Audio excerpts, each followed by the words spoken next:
This podcast is brought to you by Ideate and Execute.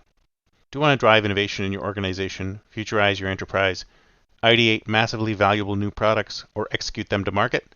Then contact us today at ideateandexecute.com and get started. Why listen to the past when you can listen to the future?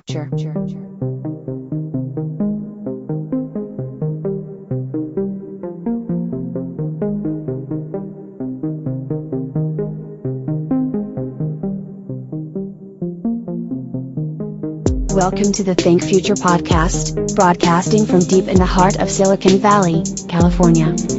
We focus on innovation, startups, and the future, not necessarily those and not necessarily in that order.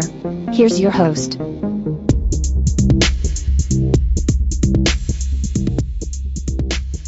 Good morning, everyone, and welcome to Think Future. My name is Chris Calabucas, and once again, we're coming at you live from deep in the heart of Silicon Valley, California. We're talking innovation, startups, the future, not necessarily those and not necessarily in that order. If you're watching on YouTube, smack that subscribe button and hit that bell so you'll be notified when a new show comes online. And if you're listening on your favorite podcast service, please subscribe and please drop a note on Apple Podcasts. I'd greatly appreciate it.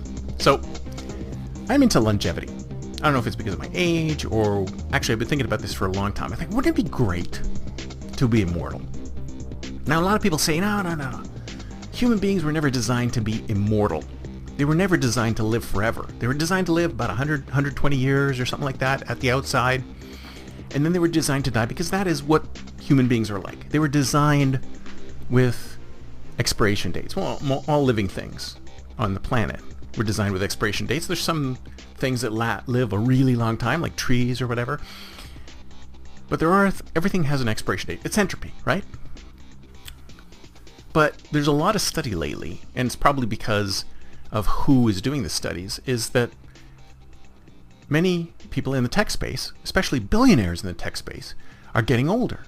And as you get older, you start thinking more and more about longevity. You think about, how can I extend my lifespan? And it's not just because I want to consume more. It's not just because I want to take more out of the hands of younger people. It's because I want to experience more. There's so much more to experience in the world and outside of this world that I feel like the lifespan that human beings have is just too short to be able to experience all the amazing things that you can experience on this planet and even off this planet. So I personally think it's a good thing to at least attempt to extend our lifespans. Now, there's plenty of people out there who ethically say, you know what, it's a bad thing. People have their time, and it's time that we should just, allow people to live as long as they live and don't even try to expand life cycle. But I disagree with that. That's being a should we? Should we do this? No. I'm gonna do it. Let's see if we can figure it out. Let's see if we can extend people's lifespans. And then if we can, then give people the choice as to whether or not they want to live longer. Now, as I said, everything's going to happen. The only question is when. So people are living longer because of better outcomes, better healthcare, better medicine, better whatever. So our lifespans are being extended. They're getting longer and longer and longer. And if you think about it, the people who are going to be able to extend their lifetime the most are the uber rich, the ultra rich.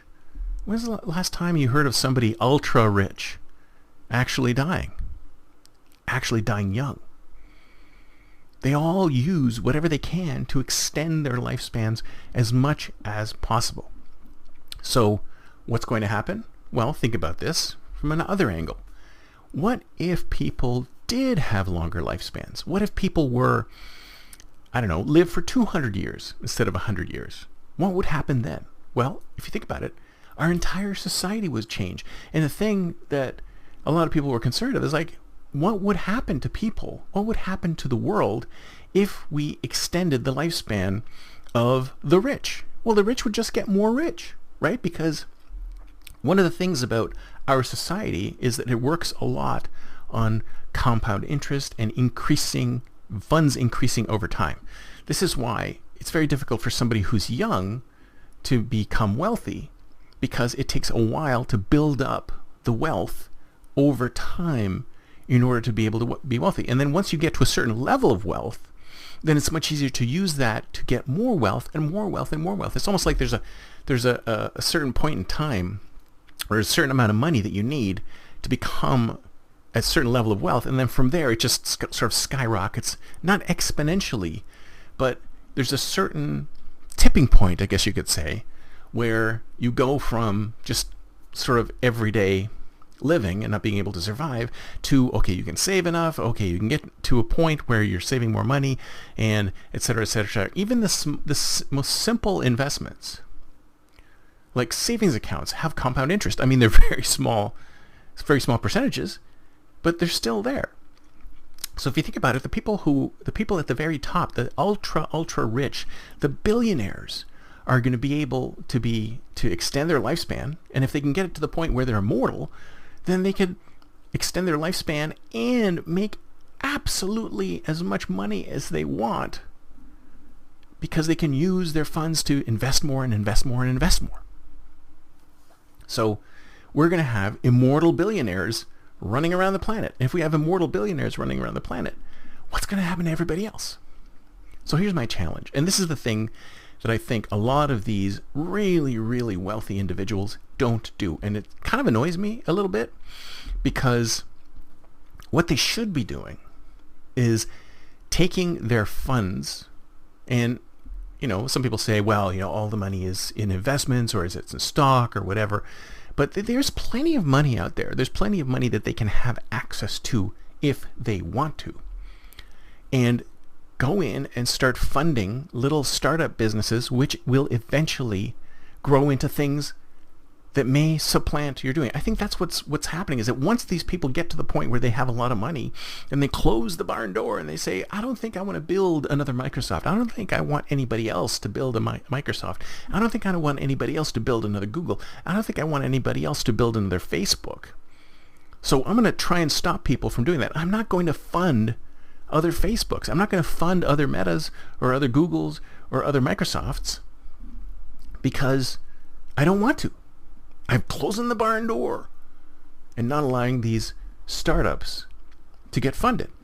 So here's my challenge. Instead of taking your money, because I know a lot of these ultra billionaires have taken their money and they've signed petitions saying they're going to give away all their money to charity, but that's BS. Don't give your money to charity. Give your money now. Start giving your money now to startups. Let 120,000 or more startups build, especially now that we have so many people who were let go from these tech companies. Build a startup ecosystem for ex-tech people and let them create companies with even just a small fraction of your wealth, so that we can have new things. I think a lot of times we come up with great ideas and we don't have profit models for them. We don't have business models for them. They don't work out. And that's one of the reasons why we don't work on these things, is because, first of all, they're not low-hanging fruit, because everybody knows all you're doing is going after low-hanging fruit. They're difficult problems, and there's nobody who's willing to pay to get them looked at, because there's no profit in it. There's no business in it. I mean, the ability to just build some software and throw it out there and see if it makes money and see if people pick it up, I mean, those things have changed. Now we're always looking at the bottom line. We're always looking at the profit margin. And maybe that's one of the reasons why we don't see a lot more innovative companies out there. Maybe we don't see a lot more innovative products out there, because we're looking at profitability over customer experience, over what the human at the end of the chain, what the customer really wants. We're not looking at delighting the customer. We're looking at making money as the main thing, and then delighting the customer secondary. We have to flip that around and go, what is the problem that we need to solve? What problems needed to be solved? Doesn't matter if it makes money. Doesn't matter if there's a business case for it. Now, one could emerge later, and it usually does. It usually does. If it's something that's in demand, the business emerges later. So how does this tie up with immortal billionaires? Well, that's my challenge to you. If you're a billionaire or a millionaire or anyone who's got disposable income, things that they don't need to spend money on, use it to fund somebody. Find an interesting startup and give them some money. Let them try out their idea. We just need more churn away from these people who have piles and piles and piles of money to people who have great, great, great ideas. We need to have that happen more often, because there's so many great ideas locked in people's minds out there. They just don't have the resources to be able to build those ideas. And I would love to see more of that happening. That's it for me for today. See you next time, and until then, don't forget to think future.